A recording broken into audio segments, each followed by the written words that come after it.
My dear friends, welcome to our channel. আশা করি সবাই খুব ভালো আছেন।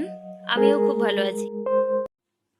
আজকে আবারও একটি সুস্বাদু রেসিপির সাথে ফিরে এসেছি বন্ধুরা।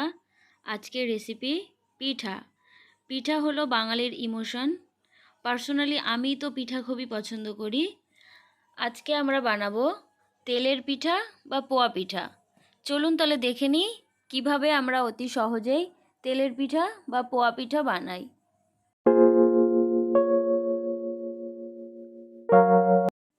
তেলের পিঠা বানাতে আমাদের প্রথমেই জল ফুটিয়ে নিতে হবে। দেখুন, আমি একটি বড় বাটির 1 বাটি জল নিয়ে নিয়েছি। এবার সেটা আমি একটা পাত্রে ঢেলে দিলাম।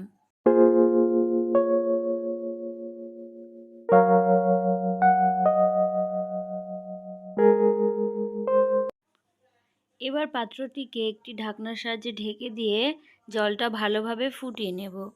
তাহলে ফিরে আসছি জল ফুটে যাওয়ার পর। জলটা ভালোভাবে ফুটে গেছে বন্ধুরা। এবার জলটা ঠান্ডা করে নিতে হবে। জলটা ঠান্ডা করার জন্য আমি একটি চামচ নিয়ে নিয়েছি। চামচটা দিয়ে জলটা আমি ভালোভাবে নেড়েচেড়ে নেব যাতে তাড়াতাড়ি ঠান্ডা হয়ে যায়। কারণ জল গরম থাকলে আমি এর মধ্যে চিনি দিতে পারবো না। জলটা বেশ কিছুটা ঠান্ডা হলেই তবেই আমি এর মধ্যে লবণ এবং চিনি দিতে পারবো।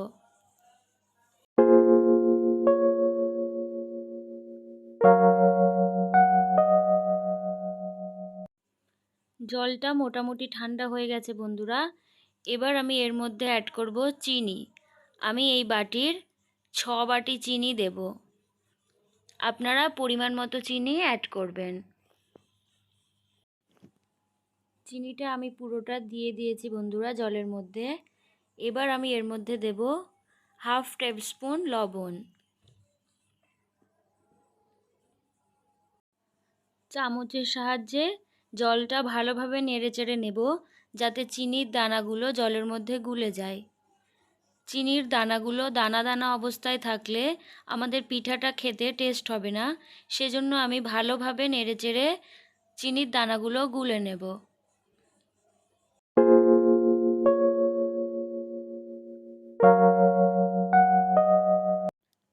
দেখুন বন্ধুরা, চিনিগুলো এখনও কিছুটা দানা দানা অবস্থায় আছে। এমতো অবস্থায় আমরা এখনও এটা ভালোভাবে নেড়েচেড়ে গুলে নেব।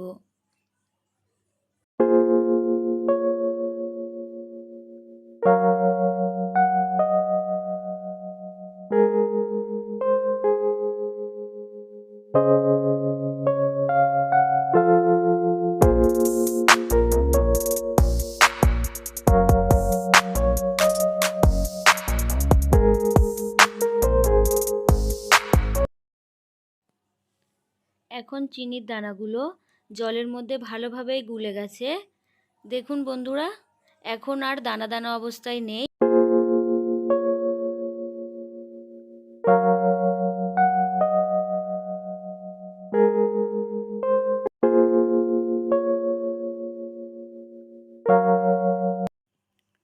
চিনিটা জলের সঙ্গে ভালোভাবে গুলে যাওয়ায় দেখুন বন্ধুরা, জলের কালারটা কেমন চেঞ্জ হয়ে গেছে। জলটা এখন আর আগের মতো সাদা নেই, লাল লাল হয়ে গেছে। চিনিটা গুলে যাওয়ার জন্যই জলটাকে এমন সিরাপের মতো দেখতে মনে হচ্ছে। এবার আমরা এর মধ্যে দিয়ে দেব ময়দা। আমি একটা বাটির মাপ করে 5 বাটি ময়দা ব্যবহার করব। প্রথমে 1 বাটি দিয়ে দিলাম। এইভাবে পরপর সমস্ত ময়দাটা ভালোভাবে দিয়ে দেব এবং চামচের সাহায্যে নেড়েচেড়ে নেব। ভালোভাবে নাড়াচাড়া না করলে ময়দাটা এখানে দলা পাকিয়ে যেতে পারে। সেই জন্য ময়দা দেওয়ার সময় আমরা চামচের সাহায্যে ভালোভাবে নেড়েচেড়ে নেব।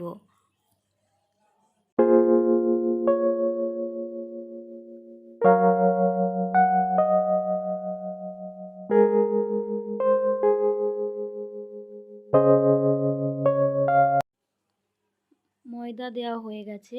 এবার আমরা এর মধ্যে দিয়ে দেব 1 বাটি সুজি।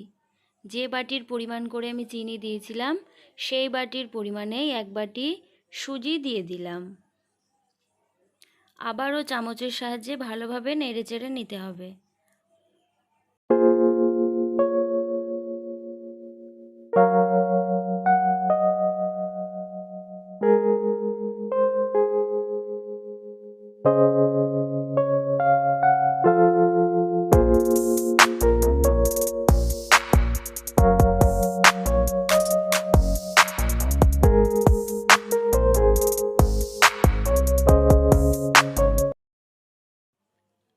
আমাদের তেলের পিঠার ব্যাটারটা তৈরি।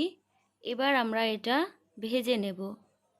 দেখুন বন্ধুরা, এর মধ্যে এখন আর কোনো রকম কোনো দলা পাকানো কোনো জিনিস নেই। এই অবস্থায় আমরা এটাকে ভাজবো। এবার পিঠাগুলো ভাজার অপেক্ষা। পিঠা ভাজার জন্য আমি ওভেনে কড়াই বসিয়ে দিয়েছি। এবার কড়াইতে দিয়ে দেব সাদা তেল।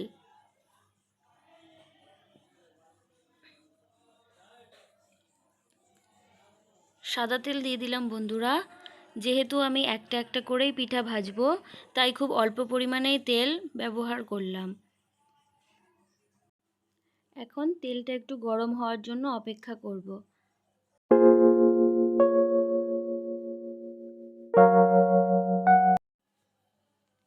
তেলটা গরম হয়ে এসেছে বন্ধুরা। এবার আমি এর মধ্যে একটা চামচে করে ব্যাটারটা নিয়ে এই তেলের মধ্যে দিয়ে দেব।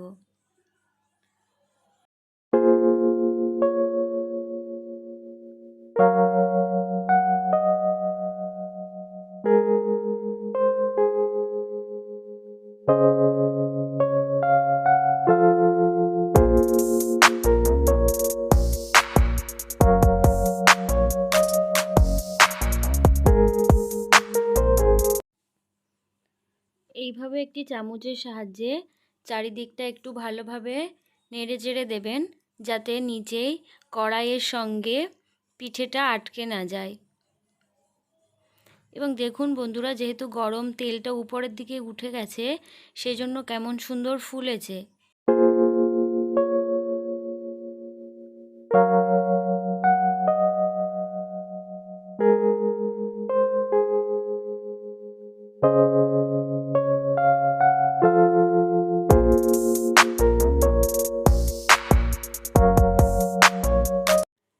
একটা দিক ভালোভাবে ভাজা হয়ে গেলে চামচের সাহায্যে আমরা পিঠাটা উল্টে নিয়ে অপর সাইডটাও ভালোভাবে ভেজে নেব।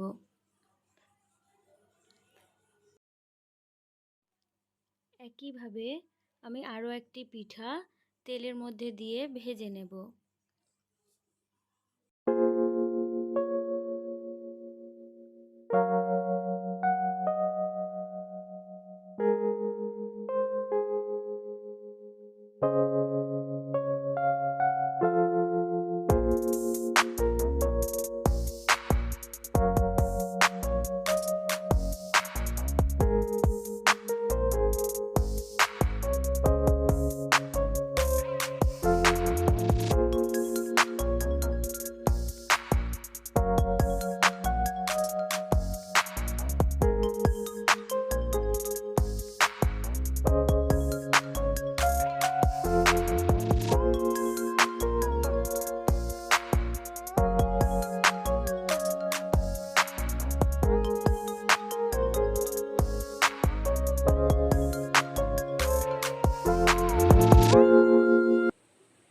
একইভাবে আমি সমস্ত পিঠাগুলো ভেজে তুলে নিয়েছি বন্ধুরা।